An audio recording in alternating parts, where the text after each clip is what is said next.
시청자 여러분 안녕하십니까? 7월 3일 목요일 뉴스타트 1부 시작합니다. 이재명 대통령이 오늘 오전 10시 취임 한 달 만에 기자회견을 열어 민생과 경제, 정치, 사회 등 각종 현안에 대해 입장을 밝힐 예정입니다. 인수위 없이 출발해 한 달 만에 국정 운영의 청사진을 보여줘야 하는 만큼 이 대통령은 대국민 메시지에 고심하고 있는 것으로 전해졌습니다. 보도에 박홍구 기자입니다. 이재명 대통령은 회견을 하러 앞두고 공식 일정을 잡지 않았습니다. 참모들도 대언론 접촉에 신중을 기하며 회견 준비에 매진하는 모습이었습니다. 1시간 30분가량 예정된 회견은 대국민 보고 형식의 이 대통령 모두 발언에 이어 민생 경제, 정치 외교 안보, 사회 문화 등 세 분야로 나눠 기자들의 질문에 답하는 타운홀 미팅 형식으로 진행됩니다. 이 대통령은 모두 발언 원고에 직접 수정을 거듭하며 심혈을 기울이고 있습니다. 모두 발언에는 추가 경정 예산안 편성을 비롯한 민생 경제 정책 행보와 주요 7개국 G7 정상 외교의 성과, 미국과의 통상 협상 상황과 내각 구성 결과 등이 포함될 것으로 보입니다. 이후 민생 경제 분야 질의응답에서는 수도권 부동산 급등과 대출 규제 문제, 자본시장 활성화 방안 등의 질의가 집중될 것으로 예상됩니다. 정치 외교 분야에선 한미 정상회담 계획과 한반도 주변 4강 외교에 대한 입장, 대북 관계 등이 화제에 오를 수 있습니다. 야당과의 협치 의지도 김민석 총리 후보자 인준 표결과 맞물려 쟁점이 되고 바람직한 당정 관계에 대한 입장도 관심입니다. 사회 분야에선 검찰 개혁 등 개혁 과제와 관련해 언급이 있을 것으로 보입니다. 지난 한 달간 행보를 볼 때 기자회견에서도 이 대통령은 국정 현안에 대해 특유의 솔직하고 친근한 표현으로 입장을 설명할 가능성이 커 보입니다. 이 대통령은 회견을 마치면 곧바로 비교섭단체 5당 대표 등 지도부와 오찬을 함께하며 국정 운영에 대한 협조를 당부할 예정입니다. YTN 박홍구입니다. 한덕수 전 국무총리가 내란 특검에 소환돼 조사를 받고 13시간 만에 집으로 돌아갔습니다. 모레 윤석열 전 대통령 2차 소환 조사를 앞두고 혐의를 다지기 위해 국무회의 참석자들과 대통령실 관계자를 줄 소환할 거란 관측입니다. 박기현 기자입니다. 내란 특검에 소환된 한덕수 전 국무총리. 쏟아지는 취재진의 질문에 아무런 말 없이 특검 사무실로 향했습니다. 국무회의 사후 문건 작성 폐기 의혹에 대해서 한 말씀 부탁드리겠습니다. 오늘 어떤 부분 소명하실 건가요? 내란 특검은 한 전 총리가 윤 전 대통령의 계엄 선포를 저지하려 했다는 경찰에서 한 진술의 신빙성을 검증하는 데 주력하고 있습니다. 한 전 총리는 지난해 12월 밤 윤 전 대통령의 호출을 받고 대통령실로 가 계엄 선포 사실을 처음 알았고 여러 파장을 우려해 만류했다고 주장해 왔습니다.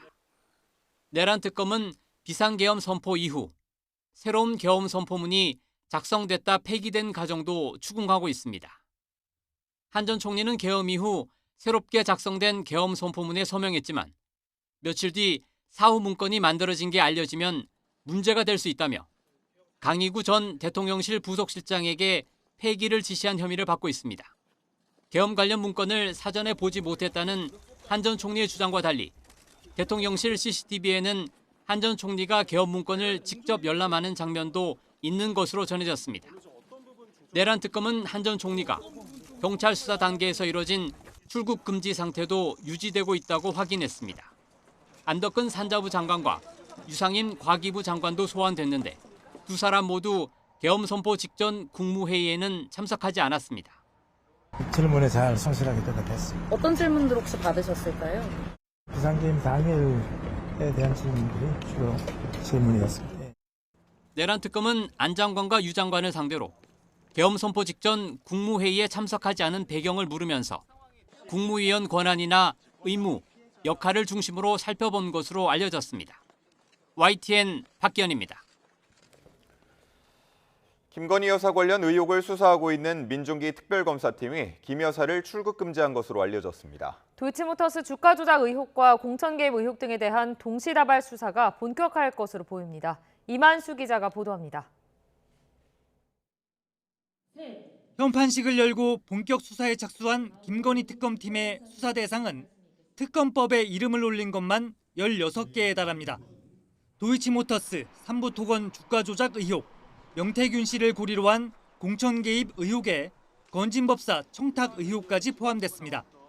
김건희 특검팀은 여기에 전국 경찰서에서 명태균 씨 관련 자료를 모두 넘겨받기로 했습니다. 홍준표 전 대구시장 여론조사비 대납 의혹, 국민의힘 조은희 의원 공천 개입 의혹 등이 대상입니다. 특검팀은 광범위한 수사를 위해 역할도 나누기로 했습니다. 특검보 4명이 각각 2개에서 3개 팀을 운영하겠다는 겁니다. 특검팀이 공식 수사 개시를 선언한 가운데 의혹의 정점인 김건희 여사에 대해서는 준비 기간 이미 출국 금지 조치를 마친 것으로 알려졌습니다. 앞서 검찰이 김 여사를 출국 금지했는데 사건을 이첩받은 특검팀이 다시 김 여사의 출국을 막은 겁니다. 체제를 갖춘 김건희 특검팀은 조만간 명태균 씨와 건진법사 전성배 씨는 물론 김건희 여사에 대한 소환 시기도 본격 검토에 착수할 것으로 보입니다. YTN 이만수입니다. 최상병 순직 사건 관련 의혹을 수사하는 이명현 특별검사팀이 본격적인 수사 개시와 함께 임성근 전 해병대 1사단장을 소환해 4시간가량 조사했습니다. 최상병 특별검사팀은 조사에서 업무상 과실치사 혐의를 집중 추궁한 것으로 알려졌는데 임 전 사단장은 상당 부분 진술을 거부한 것으로 전해졌습니다. 특검은 조만간 임 전 사단장을 추가로 소환해 남은 혐의들도 조사할 방침입니다. 자리에서 물러난 심우정 전 검찰총장은 조만간 특검 수사를 받을 것으로 보입니다. 김주현 당시 민정수석과 비화폰 통화 등 여러 혐의가 기다리고 있습니다. 최영주 기자의 보도입니다. 지난달 26일 공수처는 시민단체가 고발한 직위안 판사와 심우정 전 총장 사건을 내란 특검에 넘겼습니다. 직권남용과 직무유기 혐의입니다. 지 판사는 내란 우두머리 혐의를 받는 윤석열 전 대통령의 구속 상태가 부당하다며 석방 결정을 내렸습니다. 심 전 총장은 이 같은 법원 결정에 즉시 항고하지 않았습니다. 대검 부장회의를 거쳐 결정을 받아들인 뒤 석방을 지휘하기까지 했습니다. 즉시 항고를 하여 집행정지 효력을 부여하는 것은 영장주의와 적법조치의 원칙, 과잉금지의 원칙에 반한다는 명확한 판시가 있습니다. 이런 상황에서 즉시 항고를 하여 또 다른 위헌 소지를 불러일으킬 것은 맞지 않다고 생각했습니다. 김주현 전 민정수석과 비화폰 통화도 수사 대상에 오를 수 있습니다. 두 사람 통화가 이뤄진 지난해 10월, 검찰은 김건희 여사 도이치모터스 주가 조작 의혹 사건 최종 처분을 앞두고 있었습니다. 또 창원지검은 정치 브로커 명태균 씨 의혹을 수사하고 있었습니다. 인사차 도갈한 해명에도 두 사건과 관련이 있는 게 아니냐는 의혹이 불거졌습니다. 김건희 특검 수사 대상에는 주가 조작과 공천 개입, 수사방해 의혹 등이 포함돼 있습니다.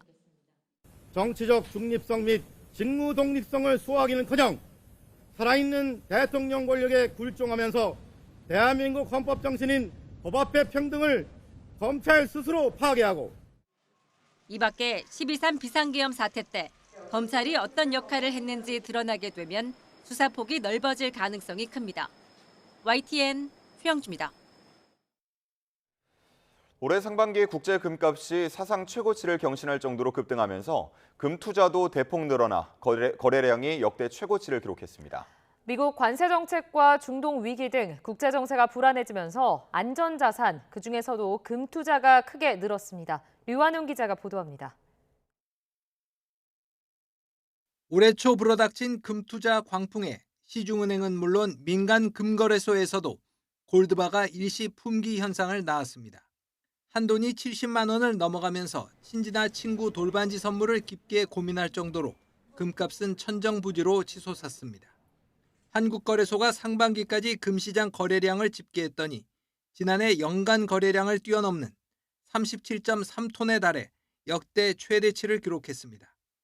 금거래 46.9%, 거의 절반은 개인 투자자였는데 기관과 실물 투자자는 줄어든 반면 개인은 크게 증가했습니다. 올해 들어 국제 금값이 3,452달러로 사상 최고치를 경신할 정도로 급등한 영향이었습니다. 미국의 관세 정책하고 무역 전쟁 우려로 시장의 불확실성이 높아진 상황에서 각국 중앙은행의 금매입 확대에 영향을 받아서 국제 금값이 상승한 것으로 보고 있습니다. 거래소 금시장 외에 시중은행 골드뱅킹과 증권사 금 ETF 등 투자 수단이 늘어난 것도 금투자액 증가에 한몫을 했습니다. 국민, 신한, 우리 등 세계은행 골드뱅킹 잔액은 5월 말 기준으로 1조 원을 넘었고 금 ETF 자산은 6월 초 기준으로 1조 2천억 원을 돌파했습니다. 선진국의 국채 또는 선진국의 통화 또는 금이라든가 아니면 은과 같은 기금속이 안전자산으로서의 역할을 하는데 이 금이라고 하는 자산은 신용 디폴트 리스크 자체가 전혀 없는 어떻게 보면 미국 달러화보다도 훨씬 더 안전자산으로 국제 금값은 코로나19 이후 각국 중앙은행이 금리 인하에 나서며 2023년 4분기부터 본격적으로 오르기 시작했습니다. 미국 페드 연방준비제도가 관세 정책 때문에 금리 인하 시점을 늦추고 있어 당분간 금값 숨고르기가 있겠지만 내년 상반기까지는 금값 상승이 이어질 것이란 전망이 나오고 있습니다. YTN 유환홍입니다. SNS를 통해 관심을 표시하며 다가온 외국인이 사기를 치는 로맨스 스캠이 가상자산으로 영역을 넓혀가고 있습니다. 주로 40대 이상 남성들에게 대화를 통해 외로움을 달래주는 방식으로 접근한 뒤 가짜 가상자산 거래소로 투자를 유도하며 거액을 빼갔는데요. 금융감독원이 주의를 당부하고 나섰습니다. 보도에 이지은 기자입니다. 지난 5월 SNS를 통해 한국 여행이 궁금하다는 미모의 일본 여성의 메시지를 받은 40대 남성 A씨. 대화가 이어지며 호감이 생겼고 매일 연락을 주고받기 시작했습니다. 재력이 있는 것처럼 행동하던 이 여성은 자신이 돈을 버는 곳이라며 한 가상자산 거래소를 알려줬습니다. 소액으로 투자를 시작한 처음에는 수익이 발생했습니다. 추가로 금액을 늘려서 해보면 어떠냐. 그러면 수익도 좀 늘어나는데 이제 그걸 유도로 해서 들어간 뒤부터는 이제 인출 자체가 안 되더라고요. 말로만 듣던 로맨스 스캠이란 걸 깨달았지만 이미 1,000만 원 넘게 피해를 입은 뒤였습니다. 가상자산 가격이 급등하면서 이처럼 매력적인 이성사진을 도용해 접근한 뒤 투자를 유도하는 새로운 로맨스 스캠이 기승을 부리고 있습니다. 주된 피해자는 40대와 50대, 60대 싱글 남성으로 가장 큰 피해액은 18억 원에 달했습니다. 그러니까 과하지 않는 고도의 애정의 표현이 있습니다. 난 당신에 대해서 굉장히 더 알아보고 싶고 의지하고 싶다는 게 막 대화 중에 섞여요. 40대 중후반, 50대 초반 이렇게 정서적으로 일말의 외로움을 좀 느끼는 분들은 당하기 쉽다. 그런 생각을 좀 했습니다. 온라인으로 벌어지는 로맨스 스캠은 대면 사기보다 돈을 돌려받을 가능성이 낮은 만큼 더욱 주의가 필요합니다. 무엇보다도 피해가 발생하기 전에 사기임을 인지하는 것이 중요합니다. 낯선 사람이 온라인상으로 접근한 후 본인의 외모, 재산, 직업 등을 과시하면서 적극적으로 호감을 표시하고 연인 등의 관계를 맺으려고 시도한다면 일단은 사기를 의심하셔야 됩니다. 금감원은 데이팅 앱이나 SNS를 통해 해외 가상자산 거래소 가입을 유도하는 경우는 불법 업체일 가능성이 매우 높다면서 어떠한 거래도 하지 말라고 당부했습니다. 또 금융정보분석원 홈페이지를 통해 신고된 사업자인지 확인해보고 피해가 의심될 경우 문자메시지와 입금 내역 등을 확보해 경찰이나 금감원에 신고해달라고 덧붙였습니다. YTN 이지은입니다. 오늘의 주요 경제 일정입니다. 전해드린 것처럼 이재명 대통령이 취임 30일을 맞아 오늘 오전 기자회견을 여는데요. 물가 잡기에 이어 추경 편성, 초강력 부동산 대책을 내놓은 데 이어 민생 경제를 살리기 위한 어떤 언급이 나올지 관심이 쏠립니다. 한국부동산원이 6.27 부동산 대책 이후 처음 주간 아파트 가격 동향을 발표합니다. 지난 23일이 기준인 지난달 넷째 주에는 서울 아파트 매매 가격이 6년 9개월 만에 최대폭인 0.43% 오르고 성동, 마포, 광진구는 통계 집계 이래 최대폭으로 올랐는데요. 수도권 6억 이상 대출을 제한하고 갭 투자를 사실상 금지한 6.27 대책이 어느 정도 과열을 잠재웠을지 관심이 모입니다. 새 정부는 북극 항로 개척을 공약으로 내걸었죠. 우리나라 유일한 쇠빙 연구선인 아라운호가 북극 항로 개척의 토대를 마련하기 위해 오늘 91일간의 북극해 탐사에 나섭니다. 현대차그룹이 오늘 강남대로 사옥에서 참여형 연구 거점인 UX 스튜디오 서울을 개관합니다. 단순 체험 공간이 아니라 고객이 실제 차량 개발 과정에 참여하는 공간이 될 것이라고 현대차는 밝혔습니다.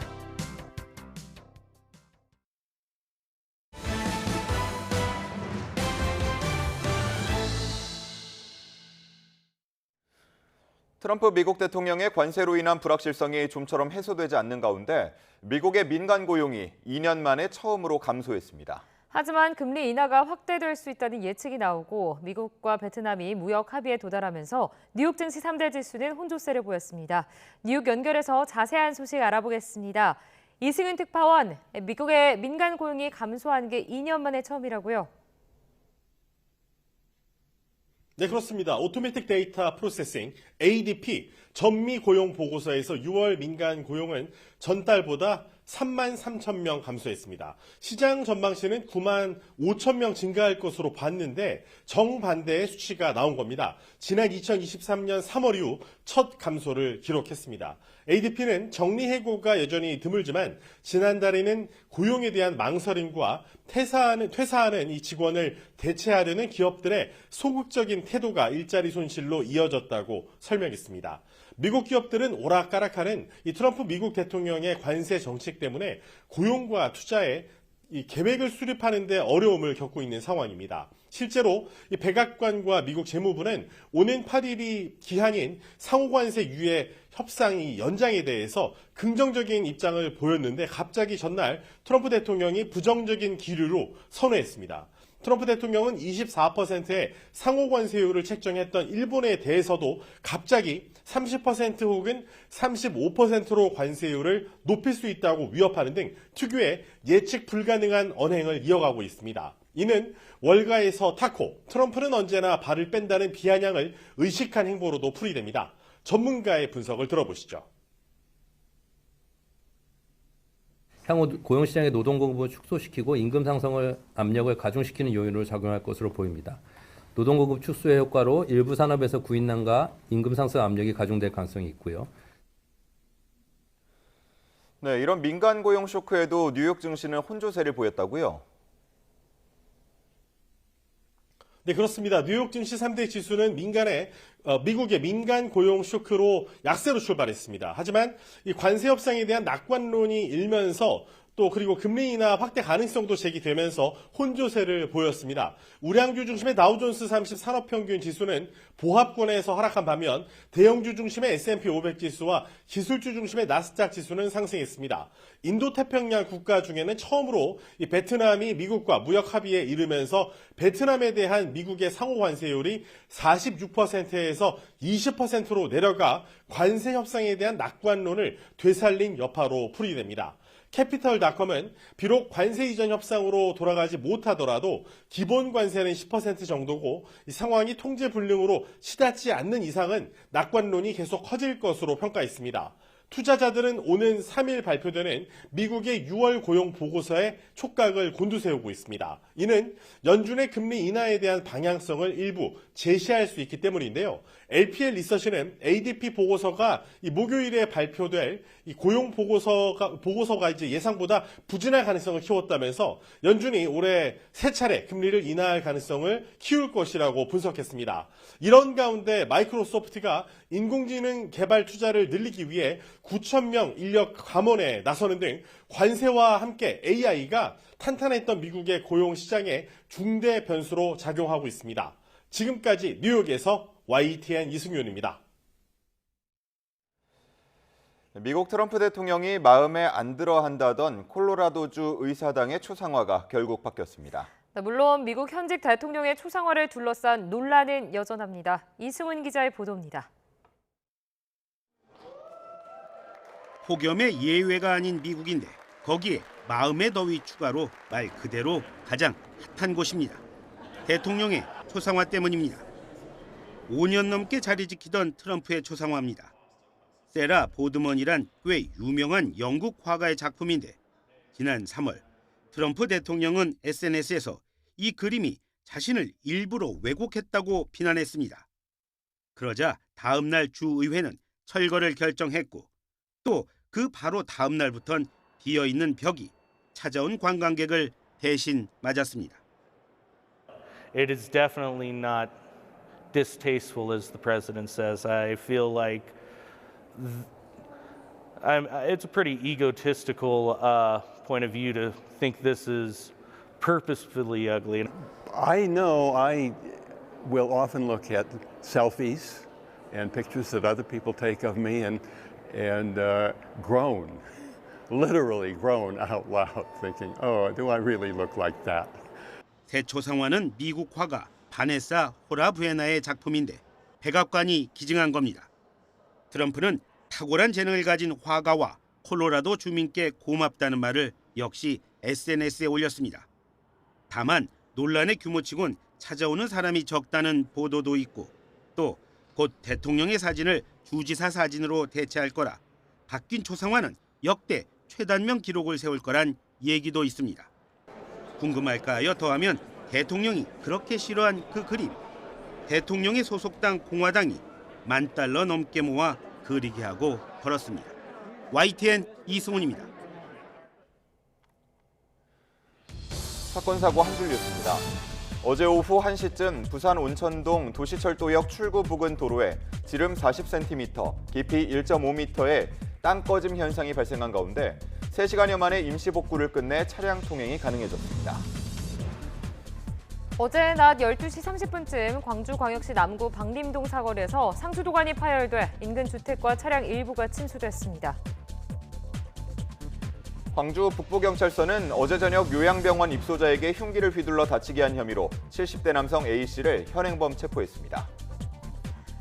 일산 동부경찰서는 어제 경찰서 주차장에서 마약에 취한 상태로 발견된 30대 남성 A씨를 긴급 체포했습니다. 서울 노원경찰서는 미성년자와 성행위를 한 혐의로 현직 경찰관 A씨를 구속 상태로 검찰에 넘겼습니다. 서울 강남경찰서는 약물 운전 혐의를 받는 방송인 이경규 씨를 불구속 상태로 검찰에 넘겼다고 밝혔습니다.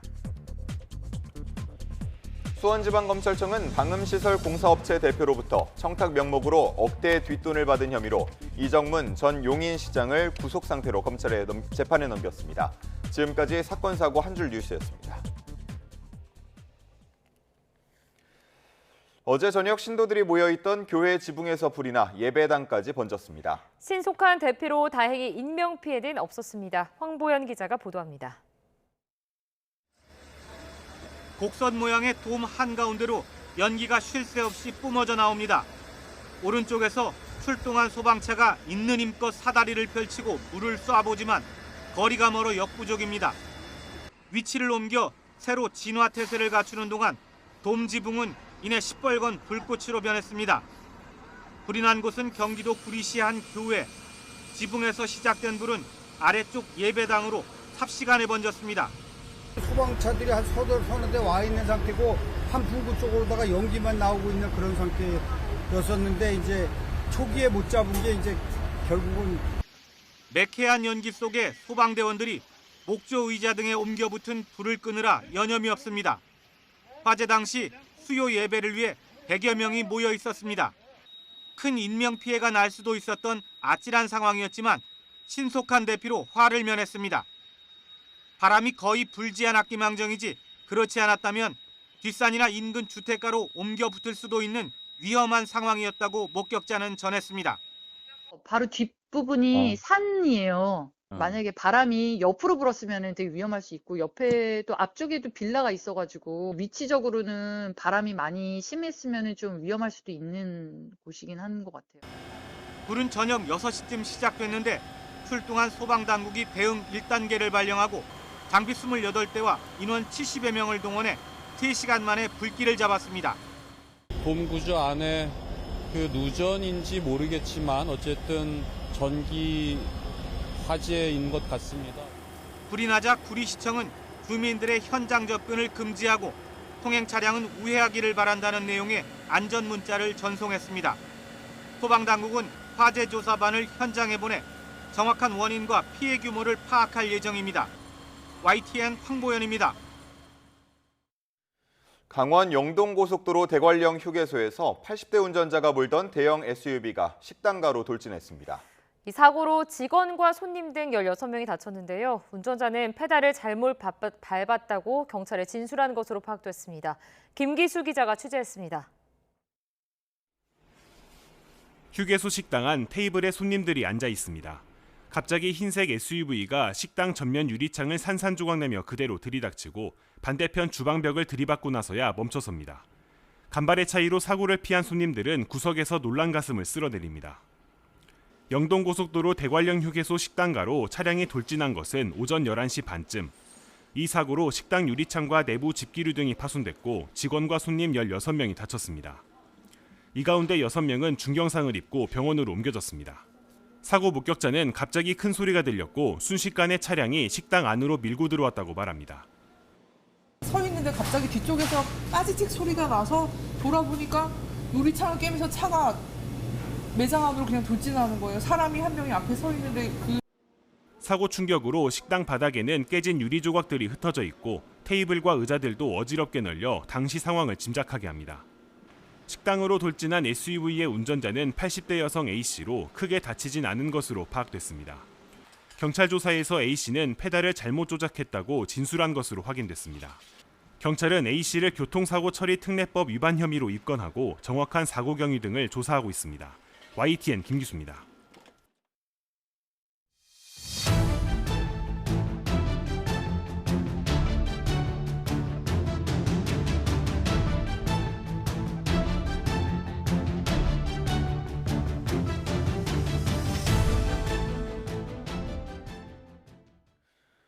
어제 경남 밀양의 낮 최고 기온이 38도를 넘어서며 올여름 최고 기온을 경신했습니다. 강릉에서는 지난밤 올해 들어 처음으로 초열대야 현상이 나타났습니다. 김승재 기자입니다.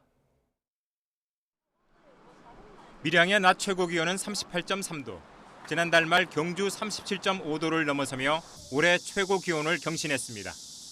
경남 합천군도 37.7도까지 오르며 올해 두 번째 최고 기온을 기록했습니다. 불볕더위가 이어지면서 전국 곳곳에서 폭염특보가 확대 강화됐습니다. 기온은 밤에도 꺾이질 않고 있습니다. 밤사이 기온이 30도 아래로 떨어지지 않는 초열대야 현상이 올해 처음으로 강릉에서 나타났습니다. 지난밤 강릉의 밤 최저 기온은 30.3도였습니다. 7월 초열대야 기록은 지난해에 이어 두 번째로 강릉의 초열대야는 지난해보다 20일이나 이른 것입니다. 강릉과 서울에서는 사흘째 열대야 현상이 이어지고 있습니다. 열대야는 당분간 전국 대부분 지역에서 계속될 전망입니다. 더운 남서풍이 유입되고 기압계에 큰 변동이 없어 낮에는 폭염, 밤에는 열대야가 이어지겠으니 온열 질환에 각별히 유의하시기 바랍니다. 낮도 밤도 뜨거운 날이 지속하면서 외출 자제와 수분 섭취, 휴식 등 건강 관리가 중요해졌습니다. YTN 김승재입니다. 연일 푹푹 찌는 가마솥 더위가 기승을 부리고 있습니다. 예년보다 일찍 온 폭염은 연꽃 만발 시기도 앞당겼고 부산의 첫 열대야 기록을 111년 만에 갈아치우기도 했습니다. 오점곤 기자가 취재했습니다. 대구 대프리카에 이어서 전프리카라는 여름 별명을 점점 굳혀가고 있는 전라북도 전주. 다른 지역에서 온 사람은 그 별명을 실감합니다. 근데 전주 오니까 정말 낮에는 밖에 나갈 수 없을 정도로 너무 덥더라고요. 진짜 많이 더워진 것 같아요, 요즘. 일찍 찾아온 폭염은 연꽃 만발 시기도 앞당겼습니다. 전주 덕진공원 연꽃은 보통 7월이 절정이었는데 6월 말에 절정이 이미 시작됐습니다. 날씨가 더워도 연꽃 한번 보고 싶어서 이렇게 왔어요. 너무 예뻐요, 연꽃이. 7월 첫날 개장한 울산 동구 일산해수욕장. 평일인데다가 한낮 폭염이 심해서인지 해변에서 사람 찾기가 쉽지 않습니다. 그래도 더위를 식혀보려는 시민들이 간간히 눈에 띕니다. 어젯밤에 너무 더워서 잠을 제대로 못 자고 설쳤습니다. 그래서 오늘 아침에 일찍이 바닷가에 와서 물에 발을 담그고 있으니까 시원하고. 바로 아래 부산은 1일 밤사이 올해 첫 열대야가 나타났습니다. 분석해보니까 111년 만에 가장 이른 열대야로 기록됐습니다. 장마도 멈추게 한 폭염의 맹렬한 기세에 정부는 국가재난 위기경보 수준을 주의해서 경계로 올렸습니다. 온열 질환을 호소하는 사람은 지난해보다 벌써 20% 가까이 늘었는데 앞으로가 더 걱정입니다. 특히 나이 많은 어르신과 공사 현장, 농업 현장 등 일터가 바깥인 사람은 최우선 관심 대상입니다. 네, 요즘 폭염 관련 경보가 이어지고 있는데요. 물, 그늘, 휴식 이 세 가지입니다. 올 여름에는 특히 이 세 단어를 더 주의 깊게 새기고 있어야 할 것 같습니다. YTN 오점권입니다. 질병관리청은 그제 하루 전국에서 51명이 온열 질환으로 응급실을 찾았다고 밝혔습니다. 질병관리청은 지난 5월 15일 전국 500여 개 응급실을 대상으로 온열 질환 감시 체계를 가동한 이후 어제까지 누적 온열 질환자가 524명으로 집계됐다며 이같이 밝혔습니다. 지난해 감시 시작일인 5월 20일부터 계산하면 누적 온열 질환자는 508명으로 지난해 같은 기간 390명보다 118명, 30% 정도 증가한 수치입니다.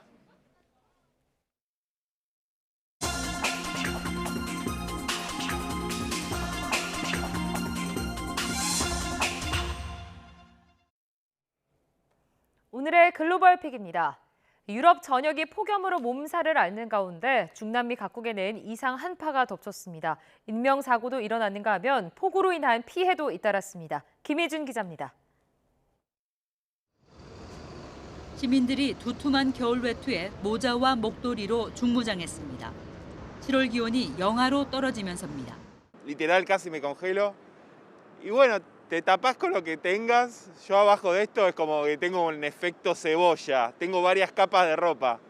지난 주말부터 칠레와 아르헨티나 등 남미 각국에 이런 한파가 몰아닥쳤습니다. 계절 평균보다 최고 15도 낮은 기온을 기록했다고 가디언지가 보도했습니다.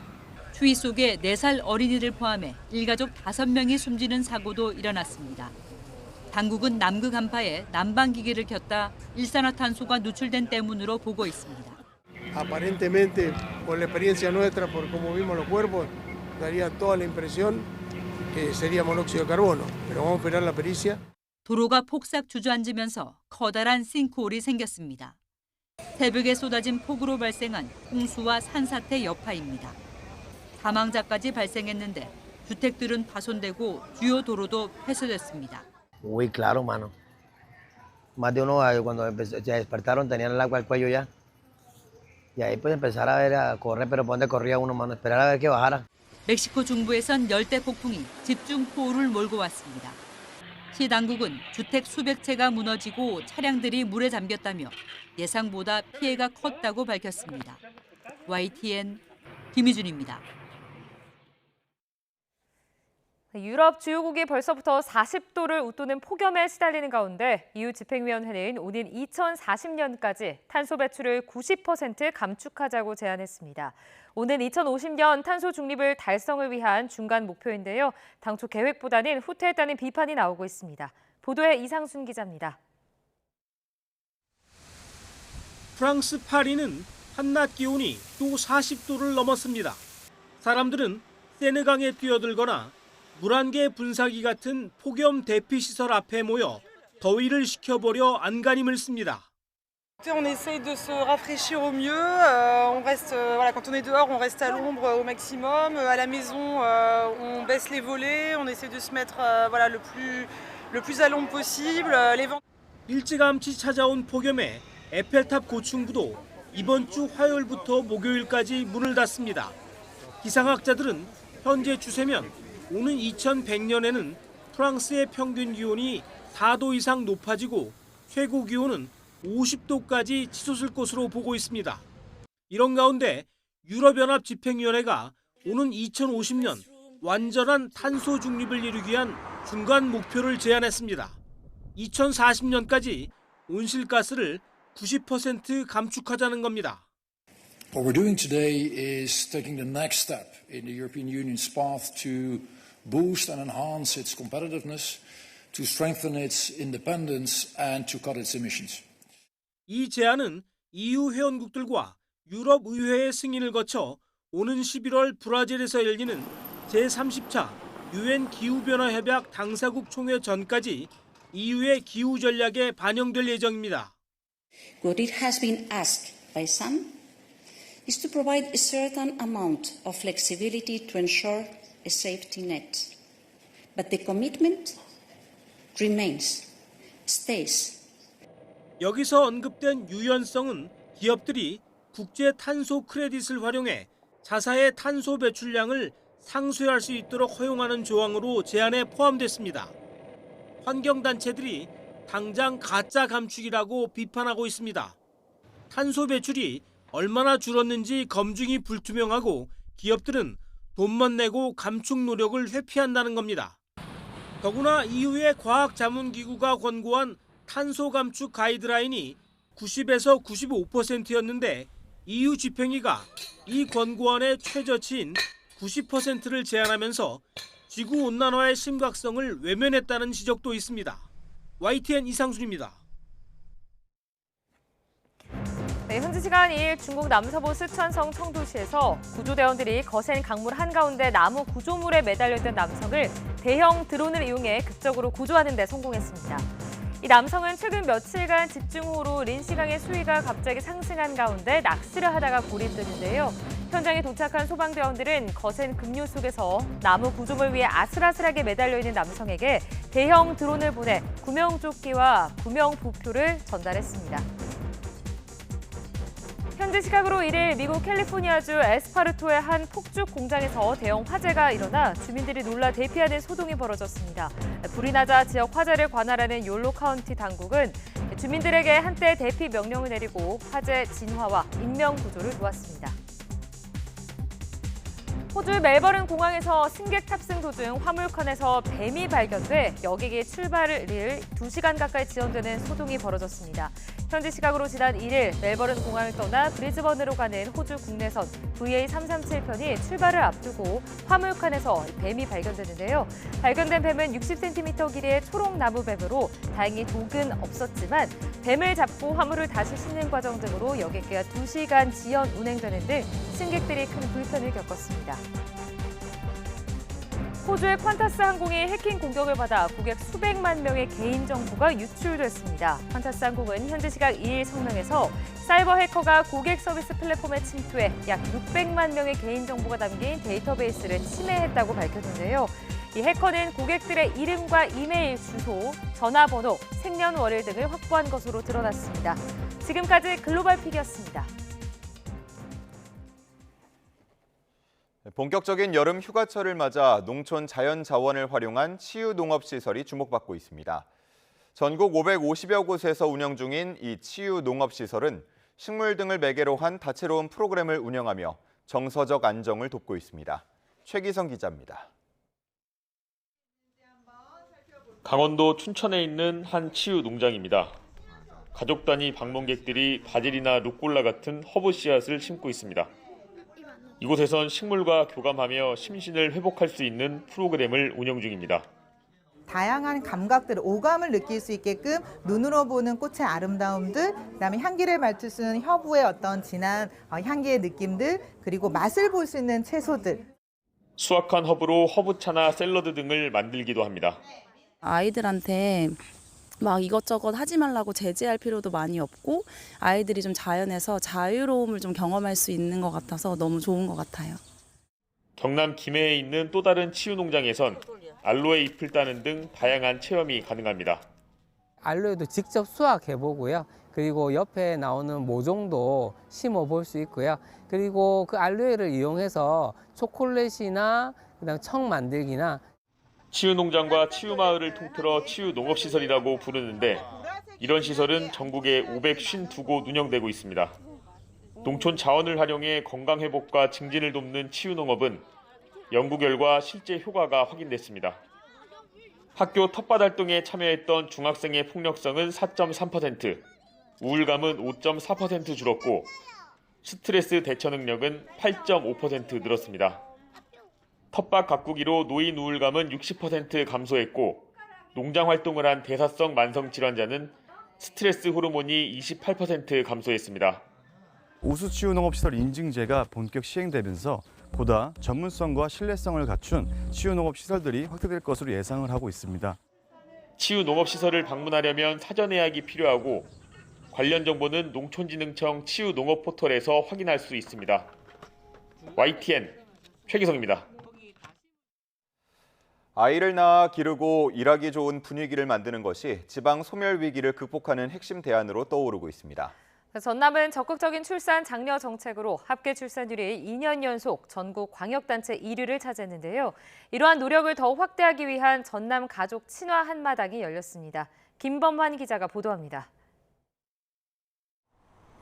다문화 가정을 포함해 다양한 형태의 가정을 위한 프로그램을 운영하는 가족센터입니다. 이곳은 단순히 가족들을 지원하는 것을 넘어 직원들도 일하기 좋은 환경을 조성해 가족 친화 인증을 획득했습니다. 저희는 모든 가족의 행복을 위해 모든 직원이 노력하고 있습니다. 일단 지역민을 위해 노력한 만큼 우리 직원들도 행복한 직장을 만들고자 합니다. 올해 전남에서는 모두 30여 곳이 새롭게 가족 친화 인증 사업장으로 선정됐습니다. 감사합니다. 농산 어촌 지역에서 인구 유출, 특히 청년층 이탈을 막기 위해서는 아이를 낳아 기르기 좋은 가족 친화 분위기 조성과 양질의 일자리가 필수적입니다. 이런 목표를 위해 다양성을 존중하는 가족 친화 사회 조성 캠페인이 펼쳐졌습니다. 서로의 삶을 이해하고 존중하는 그런 문화가 필요하죠. 함께 일하고 돌볼 수 있는 사회를 우리가 함께 만들어야 합니다. 전남은 인구 감소에 따른 지방 소멸에 대응하기 위해 지난해 태어난 아이부터 매달 20만 원을 지급하고 있습니다. 또 외국인 아동에게는 10만 원, 조부모가 양육할 경우 30만 원을 지원하는 등 파격적인 정책을 펼치고 있습니다. 이렇게 전라남도가 가족 친화적인 문화를 적극 보급하면서 우리 기업도 일하기 좋은 워라밸을 함께 실시하고 또 지방소멸 위기 극복하면서 생산성을 한껏 올리는 전라남도가 될 수 있도록 적극 노력하겠습니다. 가족 친화 한마당에서는 ESG 경영을 넘어 가족을 먼저 생각하는 EFG 경영 마중물 퍼포먼스도 펼쳐졌습니다.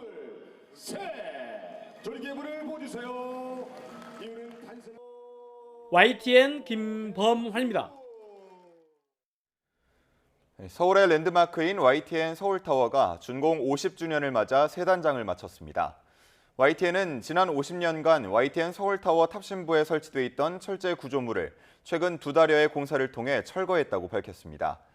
YTN은 방송의 디지털화 등으로 구조물의 필요성이 감소했고 노후화로 인한 안전사고가 발생할 수 있어 철거를 결정했다고 설명했습니다.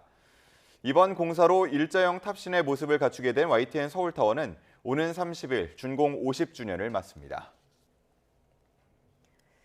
오는 2027년부터 지방 국가직 9급 공무원 공개 경쟁 임용시험에서 각 과목의 출제 문항수가 20문항에서 25문항으로 늘어납니다. 행정안전부와 인사혁신처는 이 같은 내용을 담은 2027년도 9급 공채시험 개편안을 공개했습니다.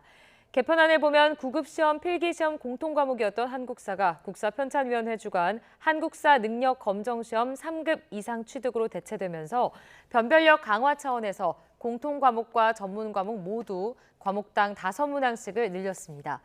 이에 따라 총 100문항 가운데 기존 40문항을 차지하던 전문 과목도 50문항으로 확대됐습니다.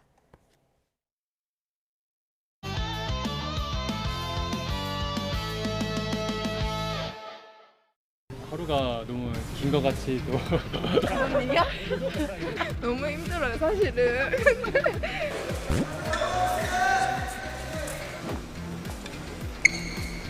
허리로 양쪽다 스타일로 하고 푸신 스타일로 하고 일단 정말 굉장히 힘들고요. 살짝 이번 주를 버틸 수 있을까라는 의문도 들 정도로 좀 힘든 것 같습니다. 의욕적으로 시작이 된 것 같고 또 힘들어하는 것 같기도 하고 쥐가 난 선수들도 있었고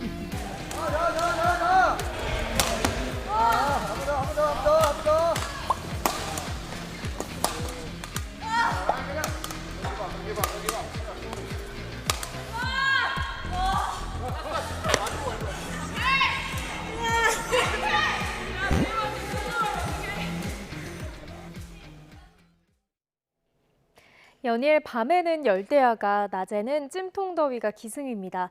전국 곳곳에 내려진 폭염특보도 나날이 확대, 강화되고 있는데요. 지난 밤 사이에도 기온이 크게 내려가지 못한 곳이 많습니다. 현재 서울 기온 26.9도, 청주는 26.5도를 보이고 있고요. 어제 첫 초열대를 기록한 강릉은 오늘 아침도 30도를 웃돌고 있습니다. 낮 기온은 어제와 비슷하거나 조금 더 높겠습니다. 서울 한낮 기온 32도, 대구 36도, 강릉은 무려 37도까지 치솟겠습니다. 오늘 낮까지 서울 등 중북부 지방에는 산발적인 빗방울이 떨어질 수 있겠고요. 낮 동안 전국 대부분 지역에서 자외선이 강하겠습니다. 당분간 습도 높은 찜통더위는 계속되겠고요. 다음 주 초까지 경기 북부와 영서를 중심으로 비 소식이 잦을 전망입니다. 날씨였습니다. 이상으로 뉴스타트 1부 마칩니다. 잠시 후 2부가 이어집니다. 함께해 주신 여러분 고맙습니다.